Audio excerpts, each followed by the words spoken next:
Hi everyone! Katie from Integration Learning here. Remember to like and subscribe for this and other fun educational content.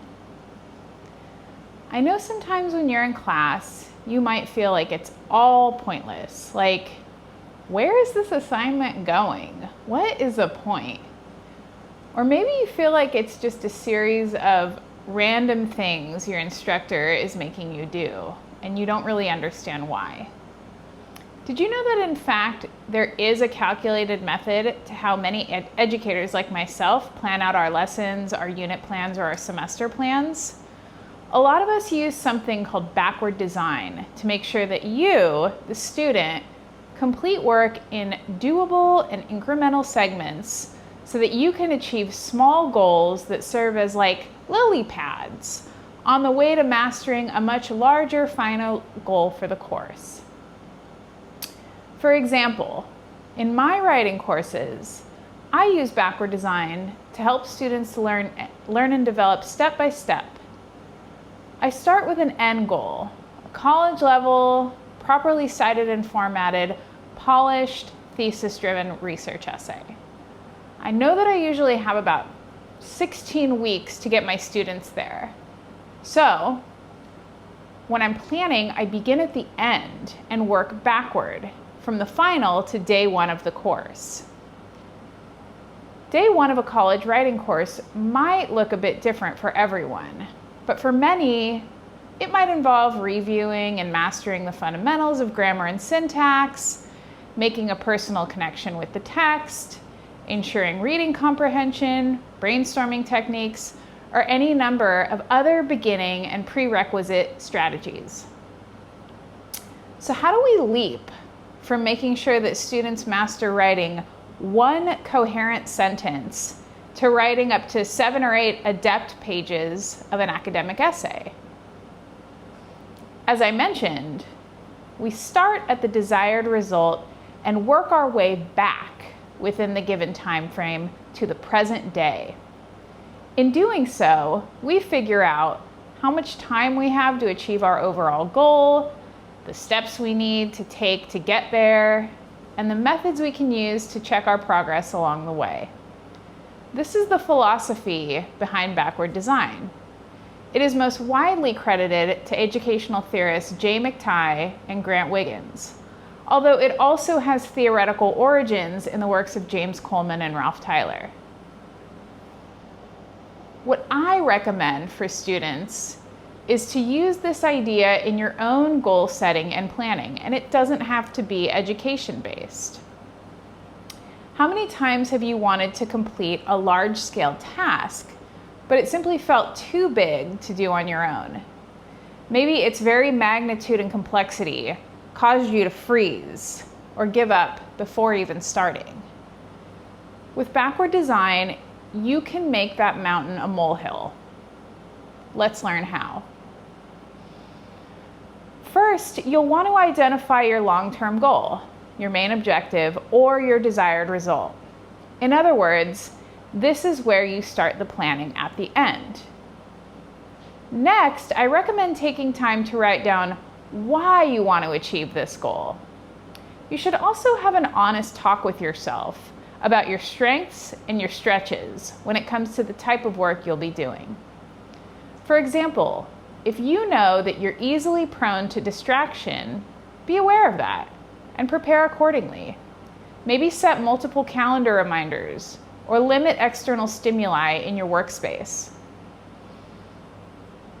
After that, consider how the benchmarks in achieving your goal are going to look. How many steps are there?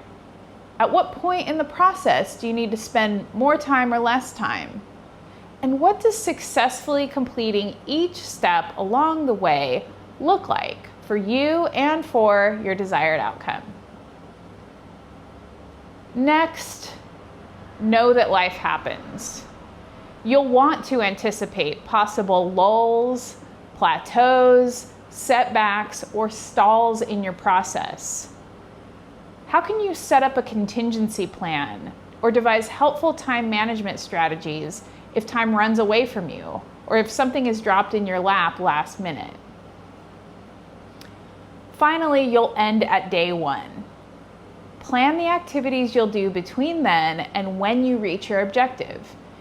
You'll want to review steps 1 through 4 in this stage of your planning so that you have as clear a map as possible outlining how to achieve your goal step by step.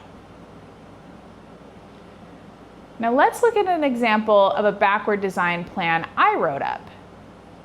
Let's say you want to audition for a spot on a sports team or be part of a cast of a theatrical performance.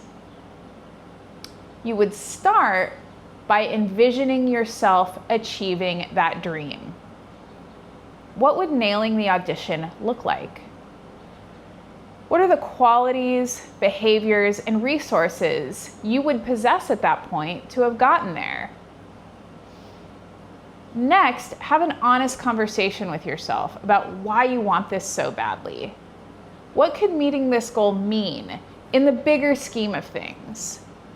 Maybe it means looking good on college applications. Maybe it means a start to a lucrative career in theater or athletics. Decide for yourself what your why is, and know that there are no judgments in this or any part of the goal setting process. If your why is meaningful to you, that's all that matters. You'll also want to make a sober and accurate assessment of yourself. What behaviors have gotten you in trouble with reaching desired results in the past? Are you impatient or impulsive? What about your strengths? Maybe you've always been a focused and determined go-getter. Knowing these things about yourself will help you to anticipate small victories as well as hurdles along the way. Then start listing and putting in order all the steps of the process by working backward. Some backward design purists will say that you have to start dutifully at the end result and you can only go in reverse, that there's no jumping around the map. Personally, I plot general benchmarks when I work backward, and then I fill in the gaps where I need to once I have the bigger benchmarks down. Kind of like, I can't do this until I know how to do that. So I'll place those 2 benchmarks in order with some wiggle room in between for smaller activities that will help me go from one to the next incrementally.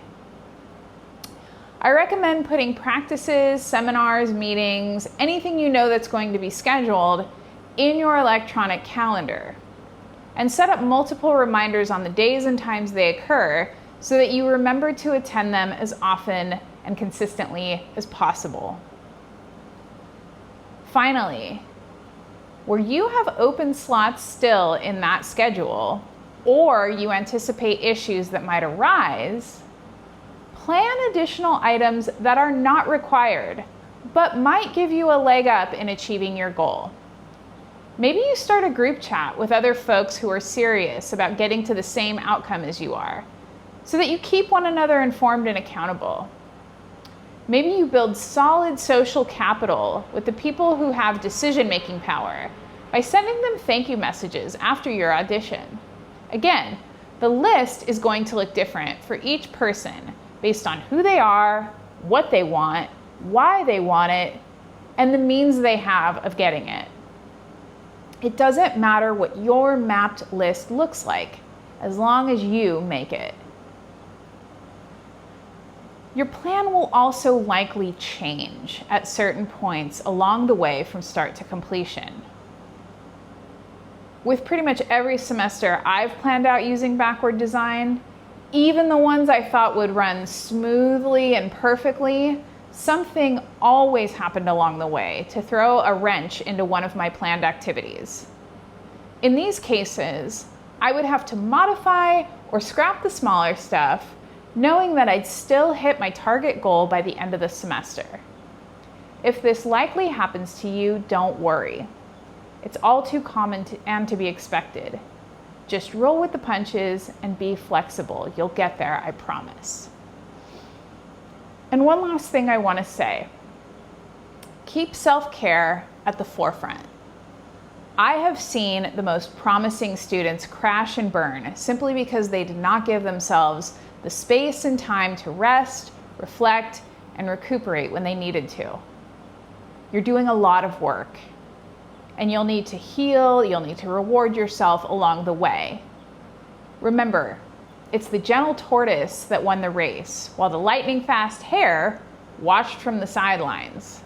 So take up time and space. I hope this video was helpful. Again, feel free to like and subscribe if you get a kick out of these, or you can visit my website at www.integrationeducation.com. And as always, please be kind to yourselves.